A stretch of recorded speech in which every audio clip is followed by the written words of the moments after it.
Alright, so in today's video, we're diving deep into one of the most reactive and versatile groups of organic molecules, carboxylic acids. These compounds, which contain both a carbonyl and a hydroxyl group, are not only key players in many biological processes, but also essential to understanding organic chemistry concepts that show up on the MCAT. You've probably encountered carboxylic acids in your daily life, whether it's the acetic acid in vinegar, the propionic acid in Swiss cheese, or even the butyric acid found in rancid butter and body odor. But beyond their familiar, and sometimes unpleasant, odors, these molecules are central to many reactions in both industrial and biological contexts. So what makes carboxylic acids so interesting and reactive? Well, it comes down to a few key features. First off, they are acids, which means they tend to give away protons easily, and when they do, the resulting negative charge is stabilized by resonance between the two oxygen atoms, making the anion highly stable. This resonance stabilization makes carboxylic acids some of the most acidic compounds in organic chemistry, with pK values ranging between 3 and 6. Compare that with alcohols, which have pK values around 17. Now, let's talk about naming these compounds. In the IUPAC system, carboxylic acids are named by adding the suffix OIC acid to the parent alkane chain. For example, methanoic acid for a 1-carbon chain, ethanoic acid for a 2-carbon chain, and propanoic acid for a 3-carbon chain. Many carboxylic acids also go by their common names. For instance, formic acid is the common name for methanoic acid, and acetic acid is the common name for ethanoic acid. These names often show up in real-world contexts, like in the vinegar you use in cooking. When carboxylic acids are part of a cyclic structure, we simply list the cycloalkane, followed by carboxylic acid. For example, a carboxylic acid attached to a cyclopentane ring would be named cyclopentane carboxylic acid. Now, when a salt of a carboxylic acid is formed, it's named by first stating the cation, followed by the name of the acid, where OAT replaces OIC acid. For example, sodium hexanoate. Moving on to dicarboxylic acids. These molecules have a carboxyl group on each end. The smallest dicarboxylic acid is oxalic acid, and others like malonic acid and succinic acid are also important in biological systems.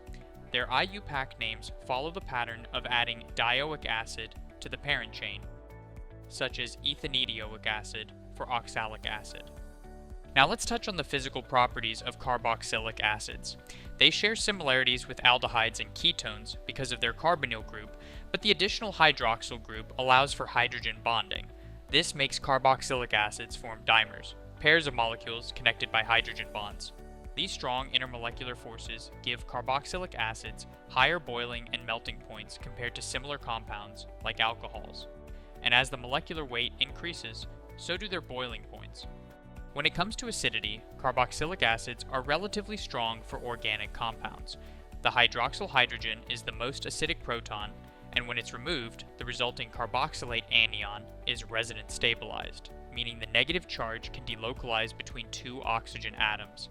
This stabilizes the anion and makes carboxylic acids more likely to give up their protons compared to other functional groups, like alcohols.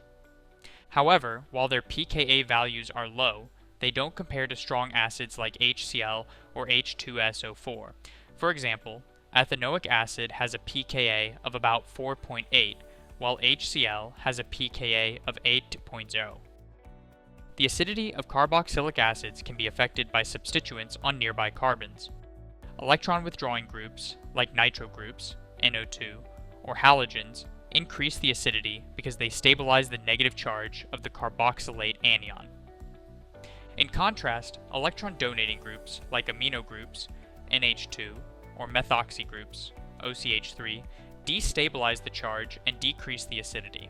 The closer these substituents are to the carboxyl group, the stronger their effect. For dicarboxylic acids, the A hydrogens, those located between the two carboxyl groups, are particularly acidic. This is because the electron withdrawing effect of both carboxyl groups stabilizes the carbanion that forms when the A hydrogen is removed. This is a unique property seen in compounds like V-dicarboxylic acids and other molecules with 1,3 dicarbonyl structures. Alright, so to wrap things up, carboxylic acids are incredibly versatile molecules showing up in everything from biological processes to industrial products. Their ability to act as acids, nucleophiles, and electrophiles, combined with their strong hydrogen bonding and resonance stabilization, makes them key players in organic chemistry. Remember to master their nomenclature, understand their physical properties, and be aware of how substituents and A hydrogens affect their acidity. If you found this video helpful, be sure to like, share, and subscribe for more in-depth chemistry videos. Also, check out King of the Curve for more interactive learning tools to boost your study game. Thanks for watching, and good luck with your studies.